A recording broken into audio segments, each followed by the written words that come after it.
আমাৰ অসম আমাৰ মাটি আমাৰ অধিকাৰ আৰু ডক্টৰ হিমন্ত বিশ্ব শৰ্মা ডাঙৰীয়াই জাতি মাটি ভেটি এই বাণীৰে আজি বসুন্ধৰা যোগেদি লক্ষ লক্ষ অসমৰ খিলঞ্জীয়া ভূমিপুত্ৰৰ হাতত আজি মাতৃপাত্ৰা তুলি দিছে।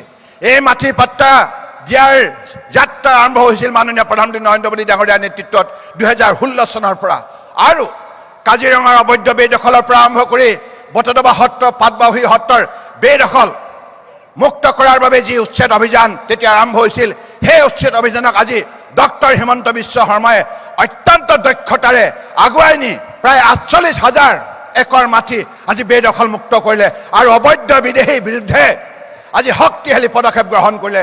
তাৰ বাবে ডক্টৰ হিমন্ত বিশ্ব শৰ্মাক মই বিশেষভাৱে ধন্যবাদ জনাইছোঁ। জাতি মাটি ভেটি এই তিনিটা শক্তি অটুট থাকিলেহে এটা জাতিৰ স্বাভিমান ৰক্ষা পৰিব। অসমীয়াই মান সন্মান স্বাভিমান ৰক্ষা কৰা অসমৰ ভূমিপুত্ৰৰ দায়িত্ব আৰু কৰ্তব্য। সেই কাম আজি ডক্টৰ হিমন্ত বিশ্ব শৰ্মা ডাঙৰীয়াই ৰাইজক লগত লৈ সেই কাম কৰিছে। তাৰ বাবে মই ধন্যবাদ জনাইছোঁ।